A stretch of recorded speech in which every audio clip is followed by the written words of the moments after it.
আসসালামু আলাইকুম রহমতুল্লাহ। সুপ্রিয় ইসলামিক সুফুলি আমল ইউটিউব চ্যানেলের দর্শক শ্রোতারা কেমন আছেন? আশা করি মহান আল্লাহ রব্বুল আলমিনের অশেষ রহমত ও দয়ায় আপনারা সবাই ভালো আছেন। প্রিয় দর্শক শ্রোতারা, আজকে আমরা জানব কবরের অবস্থা বিষয়ে। মুনকার ও নাকিরের প্রশ্ন সত্য যা কবরের মধ্যে হবে। কবরের মধ্যে বান্দার রূহকে দেহে ফিরিয়ে দেওয়া হবে। কবরের চাপ এবং কবরের আযাব সত্য।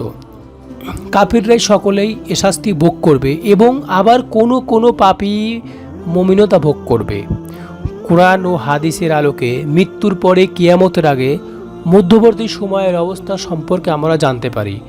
আল্লাহ তাআলা বলেন, যারা ঈমান এনেছে তাদেরকে আল্লাহর শাশ্বত বাণীতে সুপ্রতিষ্ঠিত রাখবেন ইহজীবনে এবং পরজীবনে, এবং যারা জালিম আল্লাহ তাদেরকে বিভ্রান্তিত রাখবেন। আল্লাহ যা তা ইচ্ছা করেন। এ থেকে জানা যায় যে ইহ জীবনের ন্যায় পরজীবনের শাশ্বত বাণীর উপর প্রতিষ্ঠার প্রয়োজন রয়েছে। বিভিন্ন হাদিস থেকে জানা যায় যে পরকালীন জীবনের শুরুতে কবরের মুনকার নাকির নামক মালাক্কার দ্বয়ের প্রশ্নের মাধ্যমে প্রতিষ্ঠিত প্রমাণিত হবে।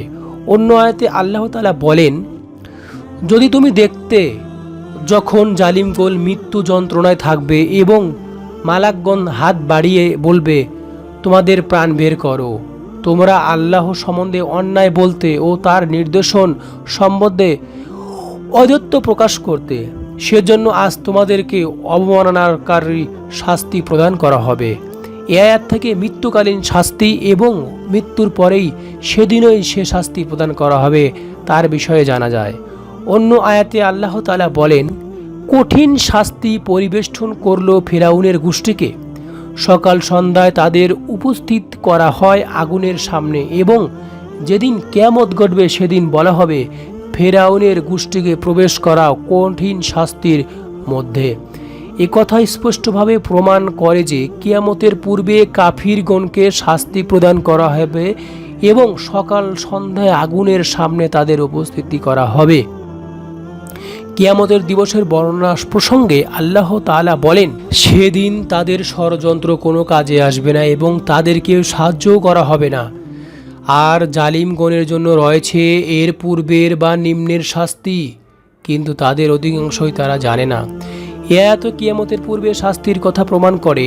পাশাপাশি অসংখ্য হাদিসে মৃত্যুর সময়ে, মৃত্যুর পরের এ সকল শাস্তি, পুরস্কার ইত্যাদি হিসেবে জানানো হয়েছে। এই সকল হাদিস থেকে জানা যায়, মৃত ব্যক্তিকে কবরে রাখার পরে তার রুহু তাকে ফেরত দেওয়া হবে এবং তাকে মুনকার ও নাকির নামক ফেরেশতাগণ প্রশ্ন করবেন তার প্রতিপালক, তার দিন ও তার নবী সম্পর্কে। মুমিন ব্যক্তি এ সকল প্রশ্নের উত্তর দিতে সক্ষম হবেন এবং মুনাফিক ও কাফের এ সকল প্রশ্নের উত্তর দিতে অক্ষম হবে।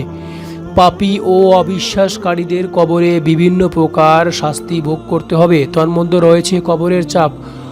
কবরের মাটি চারিদিকে থেকে কবরস্থ ব্যক্তিকে চাপ দেওয়ার মাধ্যমে শাস্তি প্রদান করবে। পক্ষান্তরে নেককার মুমিনগণ কবরে অবস্থানকালে শান্তি ও নিয়ামত ভোগ করবেন।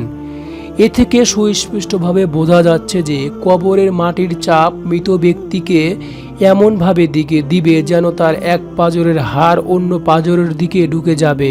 এই শাস্তি পৃথিবী থেকে হাজার হাজার গুণ অধিক কষ্টকর হয়ে থাকবে। সাধারণভাবে এই অবস্থাকে কবরের অবস্থা বলা হয়। তবে কবর বলতে মৃত্যু ও কিয়ামতের মধ্যবর্তী অবস্থানকে বোঝানো হয়েছে। কোনো ব্যক্তি কোনো কারণে কবরস্থ না হলেও সে এ সকল শাস্তি বা পুরস্কার লাভ করে বলে কোরআনে বলা হয়েছে। যখন তাদের কারো মৃত্যু উপস্থিত হয় তখন সে বলে, হে আমার প্রতিপালক, আমাকে পুনরায় প্রেরণ করো যাতে আমি সৎকর্ম করতে পারি যা আমি পূর্বে করিনি। না, এ হওয়ার নয়, এ তো একটি মাত্র উক্তি। তাদের সম্মুখে বারজাক, প্রতিবন্ধক এবং পৃথকীকরণ সময়কাল থাকবে পুনরুত্থান দিবস পর্যন্ত। ইমাম আবু হানিফা এ বিষয়ে আহলুস সুন্নাহ ওয়াল জামাতের বিশেষ সারসংক্ষেপে ব্যাখ্যা করে বলেছেন, যদি কেউ বলে আমি কবরের আযাব জানি না, তবে সে ধ্বংসগ্রস্ত জাহান্নামীদের দলভুক্ত, কারণ সে কোরআনের বক্তব্য অস্বীকার করেছে। আল্লাহ বলেন, অচিরেই আমি তাদের জালিমগণকেই শাস্তি প্রদান করব, আর জালিমগণের রয়েছে পূর্বের শাস্তি, কবরের শাস্তিকে বলা হয়েছে।